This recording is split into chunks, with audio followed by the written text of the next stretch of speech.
তো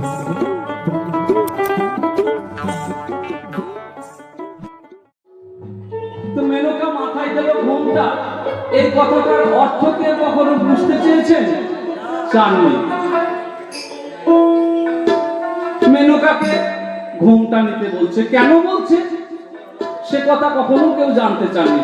শুধু গান শুনে গেছেন, গানের সুরটা কানে নিয়েছেন আর আনন্দ উপভোগ করেছেন, কিন্তু ভিতরে ভিতরে কি হয়েছে সেটা কেউ খবর রাখে না। তাহলে শুনুন কি বলছে। মেনকা হচ্ছে শিবের শাশুড়ি, দুর্গার মা। তো দুর্গা, শিব কি?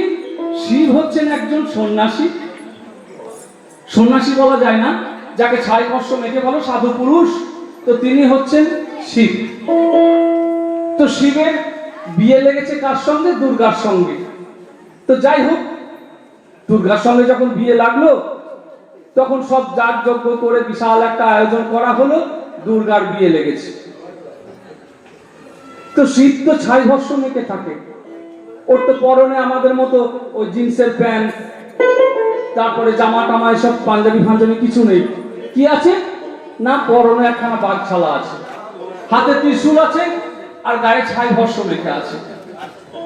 তো দুর্গাকে বিয়ে করতে আসলো। দুর্গাকে যখন বিয়ে করতে আসলো তখন মায়ের শাশুড়ি মাদের কি কর্তব্য গো? একটা বরণ ডালা নিয়ে যায়, তাই না?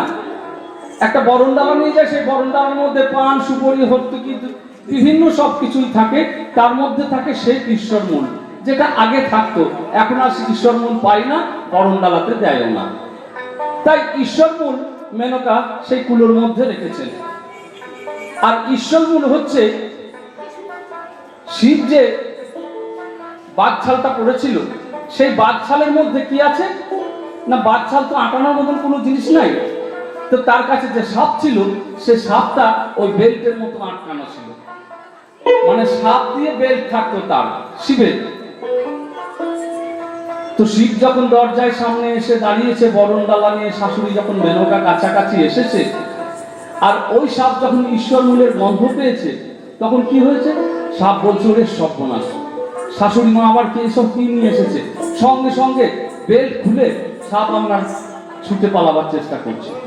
আর যেই ছুটে পালিয়ে গেছে, আর তো আটকাবার কিছু নাই, তার পরনে যে বাঘছাল ছিল সে বাঘছাল একদম নিচে পড়ে গেছে খুলে। আর যেই খুলে পড়ে গেছে, আর মেনকার যত বন্ধু বান্ধব সই ছিল তারা বলছে মেনকা তো তাড়াতাড়ি ঘুমটাতে, মেনকা তো তাড়াতাড়ি ঘুমটাতে, কারণ শীত উলঙ্গ হয়ে গেছে, জামাই উলঙ্গ হয়ে গেছে।